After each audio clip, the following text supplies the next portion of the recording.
まだ薄暗い冬の朝のことです。京都の鴨川沿いは刺すような寒さに包まれていました。川面からは白い霧が立ち上がり、街は深く静まり返っています。その堤防の片隅に一人の老いた男性が倒れていました。村瀬誠一さん、今年で68歳になる男性です。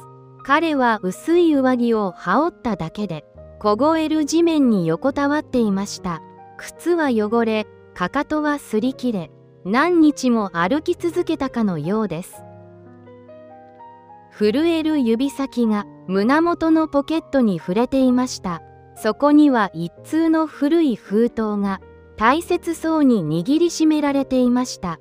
まるでそれがこの世に残した最後の未練であるかのように。太陽が昇り始めると街は少しずつ動き出します。ジョギングをする若者、足早に駅へ向かう会社員、彼らは倒れている誠一さんに一瞬だけ目を向けます。しかしすぐに視線をそらし、何事もなかったかのように通り過ぎます。また酔っ払いか関わらない方がいい、誰かが小さな声で吐き捨てました。かつての誠一さんもその列の中にいたはずでした。バリバリと仕事をこなし、誰よりも効率を重視していた日々。今の彼を助ける人は誰一人として現れません。都会の冷たさは冬の風よりも深く、彼の心を凍らせていきました。その時、石畳を叩く規則正しい足音が聞こえてきました。祇園の裏路地で老舗料亭霧島を守る女将、霧島澄子さん、64歳です。彼女は毎朝欠かさず自ら市場へ仕入れに向かいます。凛とした着物姿に割烹着を合わせた彼女の佇まいは街の景色に溶け込んでいました。ふと彼女の足が止まります。植え込みの陰に倒れる誠一さんの姿を見つけたのです。普通の人は見過ごすような小さな異変でした。しかし彼女の鋭い観察眼が彼の絶望を捉えました。澄子さんは迷わず誠一さんの傍らに膝をつきました。彼の顔色は土のように白く、唇は紫色に変色しています。もしもし、大丈夫ですか？彼女の声は穏やかでしたが、確かな力強さがありました。誠一さんは重いまぶたをゆっくりと押し上げました。澄子さんの姿を見ると、彼は力なく首を振りました。構わないでください。私は、もう。彼は自分の汚れを恥じるように顔を背けようとしました。しかし、澄子さんは、その痩せ細った手を静かに温かくくるみ込みました。ここで終わってはいけません。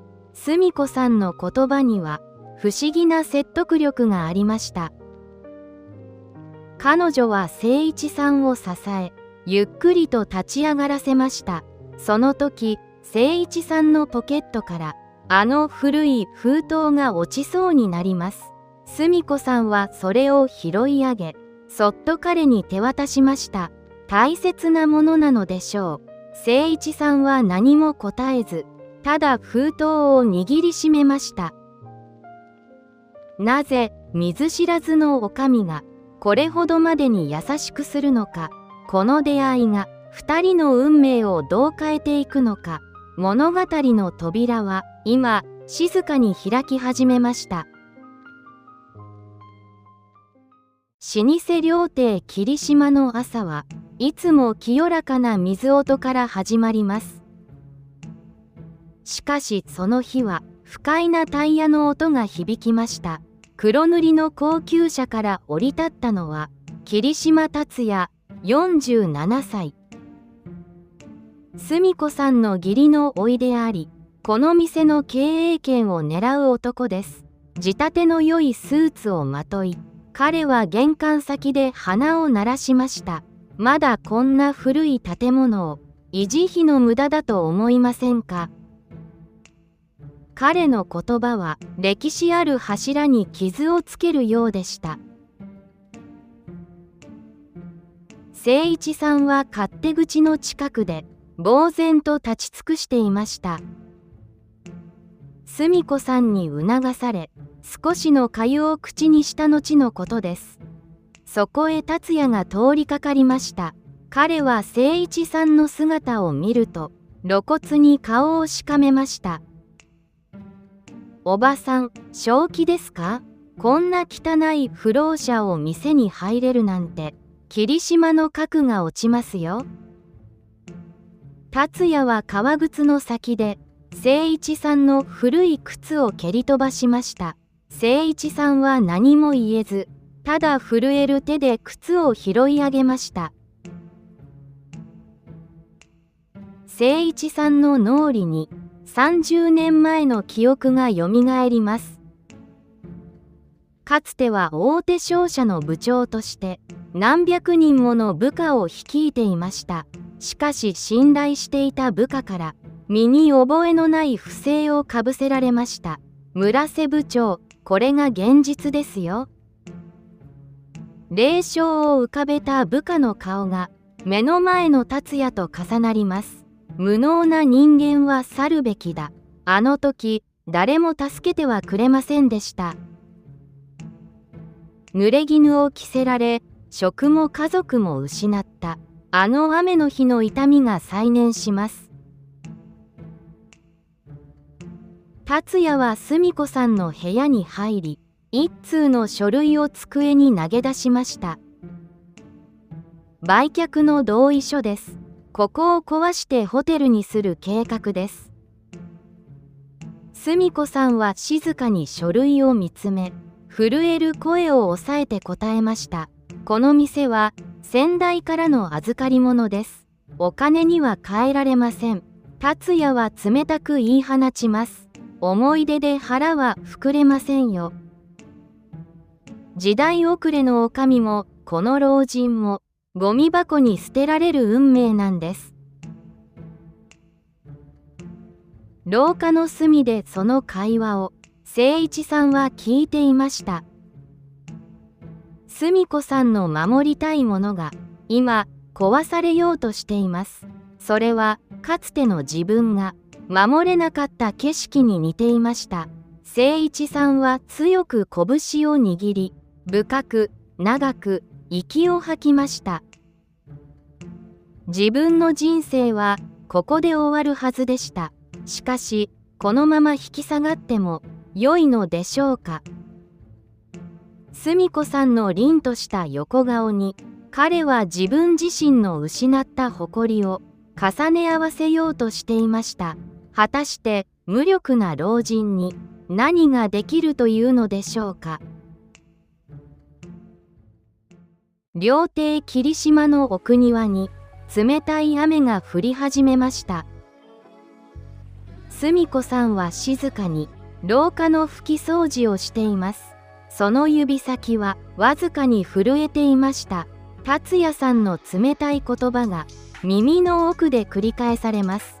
時代遅れ、その言葉の重みが彼女の肩にのしかかっていました。誠一さんは柱の陰からその姿を見つめていました。自分さえいなければ澄子さんが侮辱されることもなかったのかもしれません。誠一さんは部屋に戻り、古い封筒を手に取りました。これ以上はご迷惑をおかけできません。彼は身の回りのものを静かにまとめ始めました。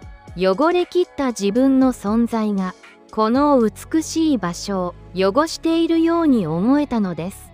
彼は誰にも告げず、勝手口から外へ出ようとしました。しかし足が止まります。雨に濡れる石畳の先に澄子さんが立っていたからです。村瀬さん、温かいお茶が入りましたよ。澄子さんは去ろうとする彼を責めず、ただ穏やかに微笑みました。二人は濡れた縁側に座り、雨音を聞いていました。この店は亡き夫が最後まで愛した場所です。誰かにとっての居場所を守り続けるのが私の役目。それはあなたも同じはず。澄子さんの言葉は誠一さんの凍った心にゆっくりと染み渡りました。その時、玄関のベルが鋭く鳴り響きました。現れたのは達也さんと一人の見知らぬ男でした。こちらが新しいオーナー、田中社長です。誠一さんはその顔を見て全身が硬直しました。田中、かつての部下です。自分に濡れ衣を着せ、今の地位を築いた男でした。この料亭を壊して最新のホテルを作りますよ。田中は誠一さんに気づかず傲慢な笑みを浮かべました。田中と達也さんが去った後、静寂が戻りました。誠一さんの瞳には今までにない光が宿っていました。かつて自分の人生を奪った男が今度は澄子さんの居場所を奪おうとしています。澄子さん、私はまだここにいても良いでしょうか。自分だけが知っている田中の過去とその不正、それこそが店を守る唯一の鍵かもしれません。果たして誠一さんは奪われた誇りを取り戻せるのでしょうか。料亭霧島の広間に重苦しい沈黙が流れています。達也さんは机の上に分厚い売却契約書を置きました。おばさま、これが最後です。署名さえすれば全ては丸く収まるのです。隣に座る田中社長は高級時計を眺めながら鼻で笑いました。老い先短い店を守るより賢い選択だと思いませんか。澄子さんは震える手で万年筆を握りしめていました。その時、襖が静かに開き、一人の男が入ってきました。それは身なりを整えた村瀬誠一さんでした。澄子さんが用意した古い着物をまとったその姿は、かつての部長の威厳を漂わせていました。田中社長は顔を上げた瞬間、椅子から転げ落ちそうになります。村瀬部長、なぜあなたがここに。誠一さんの冷徹な眼差しが田中の卑屈な笑顔を射抜きました。誠一さんは懐からあの古い封筒を取り出しました。田中、君は忘れたのか。君が30年前に犯した過ちを。封筒の中から現れたのは変色した機密書類と現在の達也との裏取引を示す証拠の数々でした。これを項にすれば、君の今の地位もこの買収計画も全ては泡と消えるだろう。田中の額からどっと冷や汗が流れ落ちました。そんなはずは、証拠は全て消したはずだ。田中は取り乱し、達也の胸ぐらをつかみました。お前、話が違うじゃないか。この老いぼれが証拠を持っているなんて。達也もまた顔を青くし、言葉を失っていました。誠誠一さんは静かに告げました。私は君たちとは違う。ただ、この場所を汚したくなかっただけだ。二人は逃げるように、料亭を後にしていきました。騒動が去った広間に、再び静寂が訪れました。誠一さんはしんしんと、澄子さんに頭を下げました。勝手な真似をして、申し訳ありませんでした。澄子さんは微笑み、ゆっくりと首を振りました。村瀬さんがこの店を救ってくださったのですね。誠一さんは30年ぶりに自分の心が軽くなるのを感じていました。しかし、彼の手元にはまだもう一通開けていない封筒がありました。